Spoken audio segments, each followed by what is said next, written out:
Hello student, कैसे हैं आप लोग। उम्मीद करती हूँ खुश होंगे, स्वस्थ होंगे, अपना ख्याल रख रहे होंगे, अपने फैमिली का भी ख्याल रख रहे होंगे। And this class is for BSc Part 3 student, and now today we are going to discuss on the short notes that is which comes in your exam maybe. The topic is the ribosome, जो कि आज हम लोग पढ़ेंगे। आज हमारा जो topic है वो क्या है, राइबोसोम है। और क्योंकि एग्ज़ाम में क्या होता है ना कि समय का सदुपयोग करना ज़रूरी होता है, अदरवाइज़ हमारे क्वेश्चन छूट सकते हैं। हो सकता है वो क्वेश्चन आपको आते हो पर वो नहीं बना पाएंगे टाइम की कमी के चलते। सो टाइम का मैनेजमेंट बहुत ही ज़रूरी है। तो आज हम लोग शॉर्ट नोट्स फॉर्म में, हो सकता है यदि राइबोसोम आता है तो आप कैसे उसको लिख सकते हैं और उसके बारे में हम डिस्कस करेंगे। और मतलब इतनी ही चीज़ें हम लोग पढ़ेंगे जो कि 10 मिनट के अंदर आप अच्छे से लिख सकते हैं, डायग्राम भी बना सकते हैं। ठीक है, तो सबसे पहले जानते हैं कि राइबोसोम जो है, राइबोसोम कहाँ प्रेजेंट होता है। आप लोगों ने डायग्राम देखा होगा, न्यूक्लियस होता है एंड न्यूक्लियस के यहाँ पे जो है इस तरीके से क्या होता है, एंडोप्लाज्मिक रेटिकुलम होता है। राइट, इस तरीके से एंडोप्लाज्मिक रेटिकुलम होता है, that is ER। Okay, endoplasmic reticulum के ऊपर में इस तरीके से बना हुआ होता है। ठीक है, ये जो स्ट्रक्चर बना होता है इसको बोलते हैं राइबोसोम। ये इस तरह से राइबोसोम प्रेजेंट होता है। क्या प्रेजेंट होता है, राइबोसोम प्रेजेंट होता है। ER आप लोग को पहले मैं बता चुकी हूँ किसी लेक्चर में कि ER दो तरह के होते हैं, एक होता है रफ ER और एक होता है स्मूथ ER। ठीक है, smooth ER, rough ER and smooth ER में क्या डिफरेंस है, इसी राइबोसोम का डिफरेंस है कि स्मूथ क्यों होता है, क्योंकि यहाँ पे कोई राइबोसोम प्रेजेंट नहीं होता है, no ribosome is present here, that's why it's smooth. Okay, and rough endoplasmic में क्या होता है कि राइबोसोम प्रेजेंट होता है, जिसके कारण इसका जो स्ट्रक्चर आप देखेंगे तो उबर खाबत की तरह नजर आएगा, बिल्कुल सतल, जो सतह है वो समतल नहीं होगा। तो that's why it's called rough endoplasmic reticulum के नाम से जानते हैं। क्लियर है। अब आते हैं राइबोसोम पे। तो हम लोग जो डिस्कस करने वाले हैं इसके अंदर ये जो राइबोसोम है इसके बारे में डिस्कस करेंगे। तो ribosome is called factory of the cell. Ribosome को क्या कहते हैं, फैक्ट्री ऑफ द सेल। ठीक है, सेल की फैक्ट्री कहते हैं। जो राइबोसोम होता है it is present in both, that is in the prokaryotes as well as in eukaryotes. Right, present in both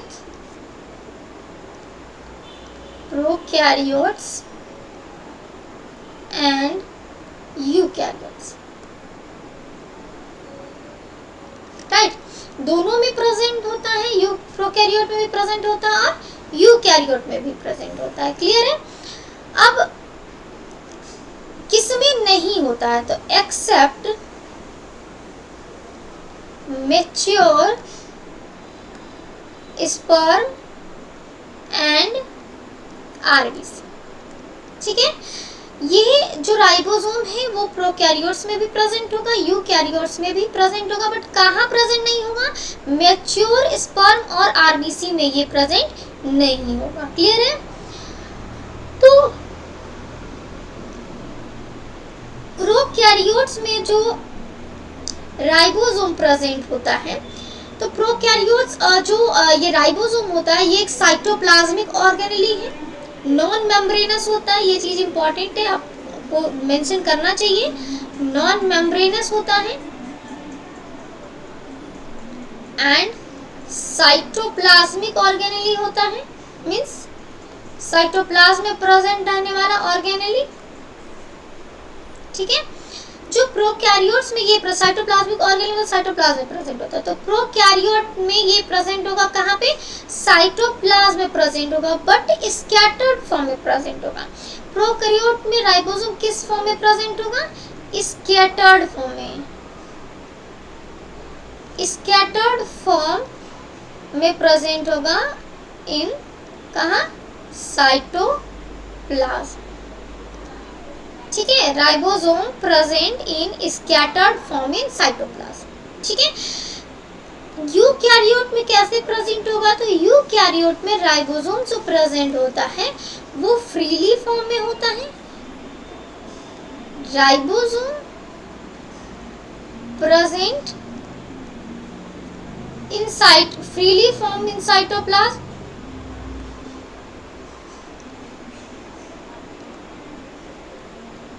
या तो ये फ्रीली फॉर्म में साइटोप्लाज्म में प्रेजेंट होगा या either it attached with ER.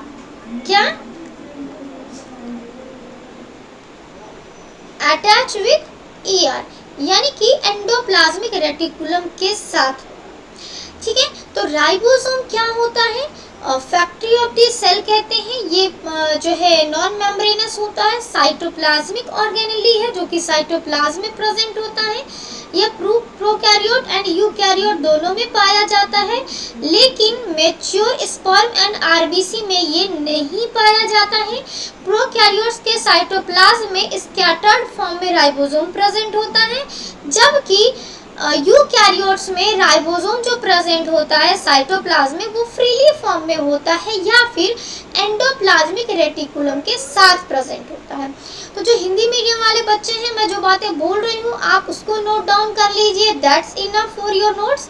और जो इंग्लिश मीडियम वाले बच्चे हैं उनको मैं ऑलरेडी रिटन फॉर्म में चीज़ें प्रोवाइड कर रही हूँ, तो आप यहाँ से नोट्स बना सकते हैं। क्लियर है? अब जो प्रोकैरियोट्स यूकैरियोट्स में हम लोगों ने देखा कुछ ऐसे भी फॉर्म होते हैं जो जैसे कि कुछ राइबोसोम जो है प्लास्टिड में भी प्रेजेंट होते हैं, माइटोकॉन्ड्रिया में भी प्रेजेंट होते हैं। तो एक 1 मिनट मैं कलर चेंज कर लूँ थोड़ा। तो वैसे राइबोसोम जो कि प्लास्टिड में प्रेजेंट हो, ठीक है, किस में प्रेजेंट हो? प्लास्टिड में। वैसा राइबोसोम जो प्लास्टिड में प्रेजेंट हो उसको क्या कहते हैं? वैसे राइबोसोम को प्लास्टिडोराइबोसोम। प्लास्टिडोराइबोसोम, क्लियर है? वैसा राइबोसोम जो प्लास्टिड में प्रेजेंट हो उसको प्लास्टिडोराइबोसोम कहते हैं। Those ribosome which are present in plastid called plastidoribosome. वैसे राइबोसोम जो कि किस में प्रेजेंट हो? माइटोकॉन्ड्रिया में।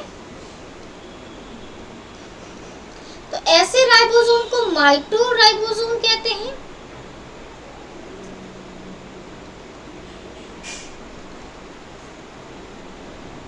क्या कहते हैं? माइटोराइबोसोम। तो राइबोसोम प्लास्टिड में भी प्रेजेंट हो सकता है, माइटोकॉन्ड्रिया में भी प्रेजेंट होता है। तो प्लास्टिड में प्रेजेंट रहने वाले राइबोसोम को क्या कहेंगे? प्लास्टिडोराइबोसोम। एज वेल एज माइटोकॉन्ड्रिया में प्रेजेंट रहने वाले राइबोसोम को क्या बोलेंगे? माइटोकॉन्ड्रियल राइबोसोम या फिर माइटोराइबोसोम। क्लियर है इतनी बातें? अब हम लोग चलते हैं जो प्रोकैरियोट्स एंड कुछ जो ऑर्गेनली है साइटोप्लाज्मिक ऑर्गेनली, उसमें जो राइबोसोम का कौन सा फॉर्म प्रेजेंट होता है। ठीक है, तो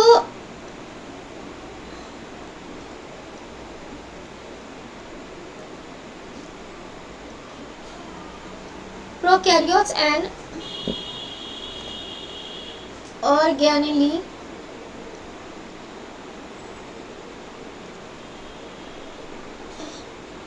राइबोसोम। ठीक है, प्रोकैरियोट्स एंड ऑर्गेनली राइबोसोम जो प्रेजेंट होगा तो वो किस फॉर्म में प्रेजेंट होता है? 70S फॉर्म में। 70S फॉर्म में के पास दो यूनिट होते हैं, एक होता है लार्जर यूनिट, एक होता है स्मॉलर यूनिट। राइट, एक होता है लार्जर यूनिट, दूसरा होता है smaller unit.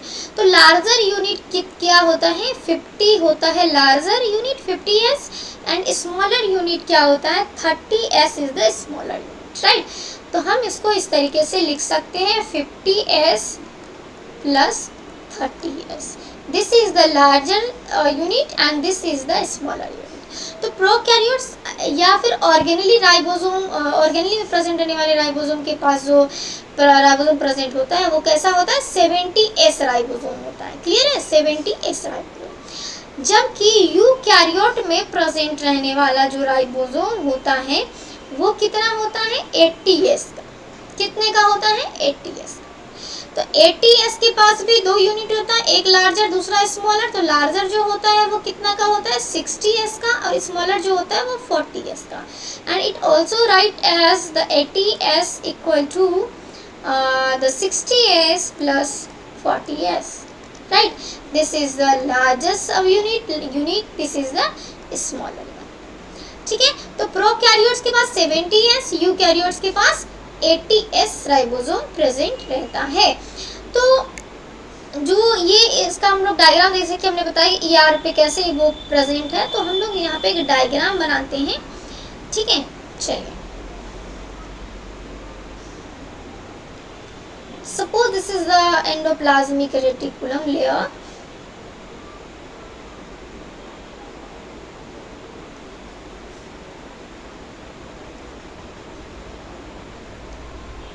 right? This is the endoplasmic reticulum.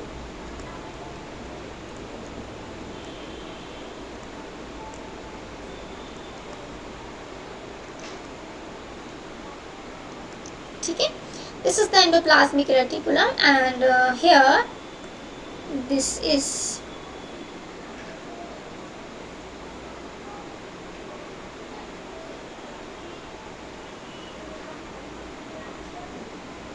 is the largest subunit of the ribosome, and this one is the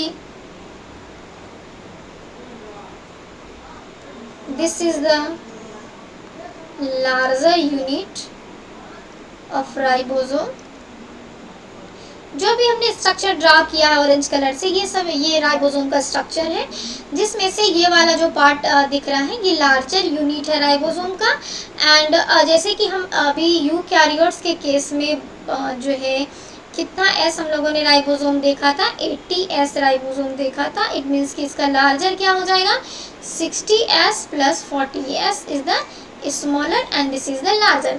तो लार्जर यूनिट ऑफ राइबोसोम ये है, यानी कि ये कितना होगा, 60s का होगा, 60s का होगा, राइट। 60 सब यूनिट राइबोसोम ये होगा, and this is the smaller unit, and it consists of 40s ribosome, right? And here magnesium ion, RNA, protein is present, okay? यहाँ पे क्या क्या चीजें प्रेजेंट होगी, मैग्नीशियम प्रेजेंट होगा, RNA प्रोटीन प्रेजेंट होगा, एंड बीच में आपको गैप जैसा कुछ दिख रहा है, राइट? आपको क्या दिख रहा है, बीच में गैप जैसा दिख रहा है। तो इस गैप में आपको क्या होगा कि यहाँ पे, ठीक है, इस तरीके से ये जो साइट है it is mRNA site, mRNA and tRNA भी यहाँ पे अटैच करता है, mRNA अटैचमेंट साइट।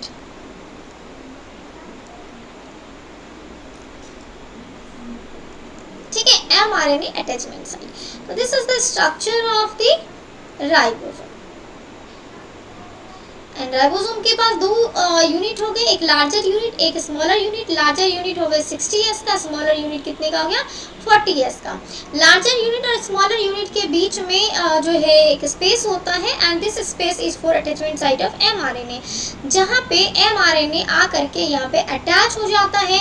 और इस तरीके से जो ये साइट होता है, and this side help to protect and provide protection to the cytoplasmic nucleus. Nucleus की अगर हम बात करें तो न्यूक्लियस का काम क्या होता है, दो तरीके का न्यूक्लियस होता है ना, एंडोन्यूक्लियस, एक्सोन्यूक्लियस। जो आउटर एंड से कट करे उसको एक्सोन्यूक्लियस बोलते हैं, जो मिडिल से कट करे उसको एंडोन्यूक्लियस बोलते हैं। तो एंडोन्यूक्लियस का मतलब क्या हुआ, स्प्लिटिंग करना, मतलब उसको कहीं से तोड़ देना, कट कर देना, हाइड्रोजन बॉन्डिंग को तोड़ देना।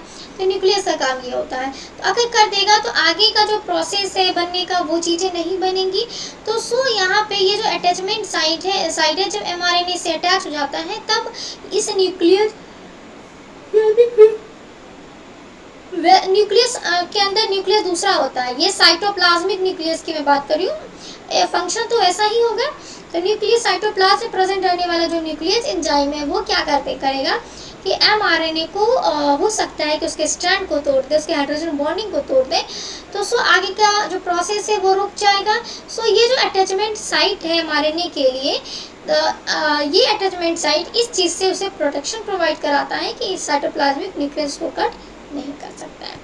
तो this is about the ribosome and काफ़ी क्रिस्प फॉर्म में हमने बताया है, काफ़ी छोटे में बताया है। आप इसको ईजिली 10 मिनट में याद भी कर सकते हैं एंड 10 मिनट में आप एग्ज़ाम में लिख के भी आ सकते हैं।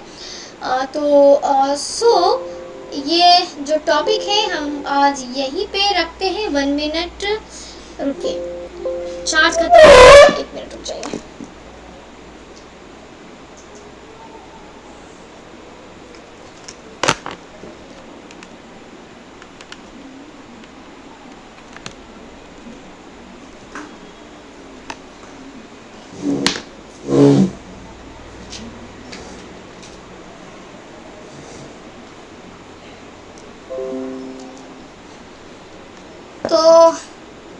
तो हम लोग जो है आज यहीं पे जो है रुकते हैं, राइबोसोम ही अब पढ़ेंगे। नेक्स्ट क्लास में हम लोग जो है सेरीकल्चर जो है इकोनॉमिक जूलॉजी है आपका जो